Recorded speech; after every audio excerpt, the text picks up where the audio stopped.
Le adelantábamos el tema del día, que lo vamos a tratar de inmediato. Amnistía Internacional ha lanzado una alerta exigiendo una investigación por la fuerza excesiva con que se ha reprimido en el caso de las protestas de Tía María. Justamente estamos con Silvia Toledo Vallejos, que es directora ejecutiva de Amnistía Internacional Perú, para preguntarle qué implica esto, qué significa exactamente esta alerta internacional lanzada por Amnistía Internacional. Le damos las buenas tardes. ¿Cómo están? Buenas tardes, Silvia, Juan Carlos. Gracias por la invitación. Sí, lo que te comentaba un poco es la alerta internacional que hemos emitido desde Amnistía Internacional. Lo que implica es la solidaridad internacional, ¿no? Que toda la comunidad internacional conozca los hechos, lo que está sucediendo en el Perú, que estemos alertas al proceso de lo que está realizando el gobierno, alertas a la protesta y cómo es que esta situación se va realizando en el Perú, ¿no? Lo que siempre nos solicitan tanto los socios como activistas de Amnistía Internacional como población en general a nivel mundial es tener conocimiento de lo que sucede en cada país. En este momento, pues Perú es uno de los países que está viendo demasiado conflicto social al interior de nuestro país. Y entonces preocupa mucho a la comunidad internacional de cómo es que el gobierno está intentando solucionar. Si es que continúa el diálogo o por qué es que se ha llegado a haber una protesta que tenga finalmente que derive en 4 personas que han fallecido lamentablemente. Es, digamos, poner los ojos sobre un conflicto en algún país que se está desbordando, digamos así. Y un conflicto especialmente por tema de proyectos de desarrollo, como está sucediendo en toda América Latina. Entonces estamos muy preocupados porque los proyectos de desarrollo se dan a nivel mundial. Y es algo que está pasando ahora en toda esta época contemporánea a nivel mundial. Pero, ¿qué significa eso? ¿Cómo es que los países y los gobiernos trabajan con los proyectos de desarrollo? O sea, conversa con las comunidades, se llegan a acuerdos con las comunidades para que el proyecto de desarrollo se trabaje viablemente. Entonces estamos nosotros siempre mirando qué es lo que está sucediendo en estas zonas. ¿Esta alerta, este pedido de investigación, implica algún proceso que abra al Estado o al gobierno Amnistía Internacional? No, no implica ningún proceso. Lo que siempre comenta Amnistía Internacional y lo que decimos es que se tiene que exigir al gobierno que cumpla con la normativa internacional de derechos humanos que ha sido suscrita por el gobierno ante Naciones Unidas. Entonces el gobierno tiene la obligación de cumplir con la normativa internacional. Esto significa que no puede hacer uso de armas de fuego o utilizar armas en un uso excesivo de la fuerza en el momento de las protestas. No siempre tiene que haber un equilibrio en cuanto a cómo está la protesta y cómo es que la policía o las Fuerzas Armadas utilizan la... En este caso, solo se ocupa de las fuerzas de control, de las fuerzas del orden. Así es, más no de las reacciones violentas que también pueda tener la población, porque también hay que aclararlo, hay policías también que han fallecido. En este caso, ha muerto uno. Exacto, así es. Lo que nosotros estamos expresando es que rechazamos todo tipo de violencia que se dé. Que se dé en el país. Es bueno aclararlo. Exactamente. Hemos emitido 2 comunicados internacionales lamentando el fallecimiento de las 4 personas, los 3 civiles y del policía, el señor Alberto Vázquez. Lamentamos mucho que se den ese tipo de fallecimientos porque finalmente lo que decimos es el precio de las protestas sociales no puede ser el fallecimiento de las personas, vidas humanas. Totalmente Esto se debe de evitar.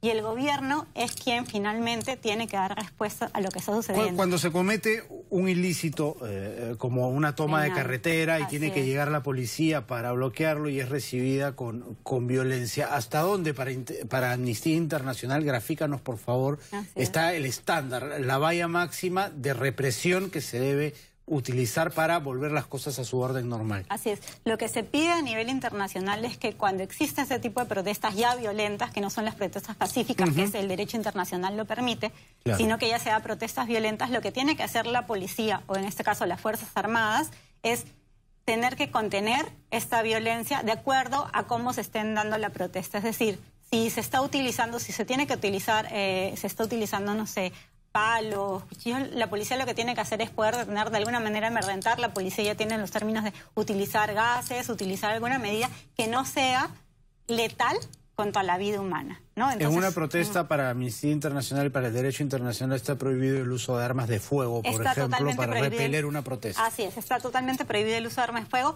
solamente en el caso en que ya esta protesta vaya a lesionar la vida de los propios policías. Si ya uno se da cuenta que también las otras personas lo que están utilizando es armas de fuego, en cualquier conflicto internacional ya se acepta poder utilizar las armas de fuego si ya saben que están en el mismo nivel y que la policía o la vida de la población que está alrededor, que es lo que la policía está cuidando, también está en... Es decir, una equiparidad entre lo que está haciendo. Claro, cuando la población ya se ve que la vida de la propia población y de la policía ya se va a ver afectada, o su vida corre completamente peligro, sí está aceptado recién las armas de fuego. Más allá del hecho puntual de Tía María, ¿cómo evalúa Amnistía Internacional la respuesta gubernamental a través de sus fuerzas del orden respecto a las protestas que han habido? Tengo más o menos, he estado viendo, en los últimos 4 años han habido más o menos 40 personas muertas, ¿no? En circunstancias de conflictos sociales. Exactamente, desde Amnistía Internacional hemos venido mostrando nuestra preocupación en este tema, porque tal como tú lo indicas, ya existen 40 personas que han fallecido productos de los conflictos sociales en el Perú. Entonces sentimos que esto está acrecentándose cada vez más y se sale de todos los estándares.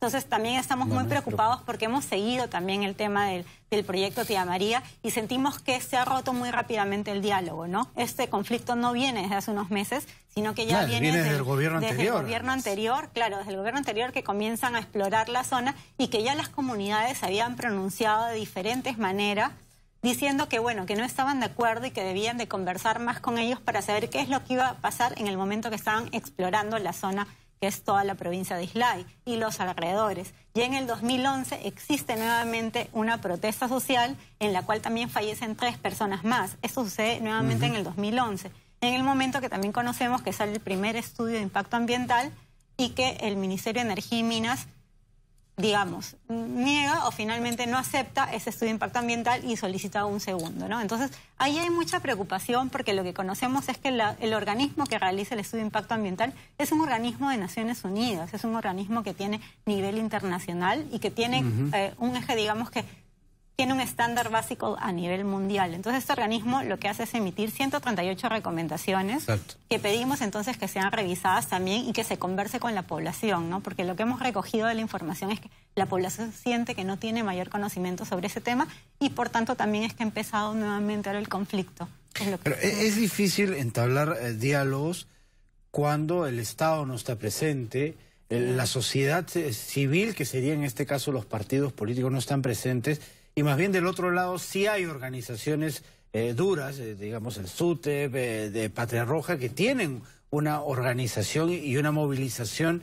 Entonces no hay una equiparidad, el Estado no está presente, nadie está ahí para convencer de lo contrario de lo que del otro lado se está planteando de manera organizada. Exactamente, eso es lo que nos preocupa, porque es que el gobierno no está yendo a conversar con ellos y recién ya en el momento en que existen ese tipo de atrocidades como el fallecimiento de personas y el fallecimiento de un policía, recién el gobierno intenta conversar en este momento con la población, ¿no? Cuando la población no tiene digamos, mayor diálogo entre el gobierno y ellos, y solo, como tú indicas, solo hay una parte que les viene haciendo comentarios, pues esto puede ser o sea, puede ser influencia para la misma comunidad. Pero no solo eso, ¿no? La propia comunidad está muy preocupada por lo que va a pasar alrededor de donde ellos viven, ¿no? En tema de si el agua va a estar contaminada.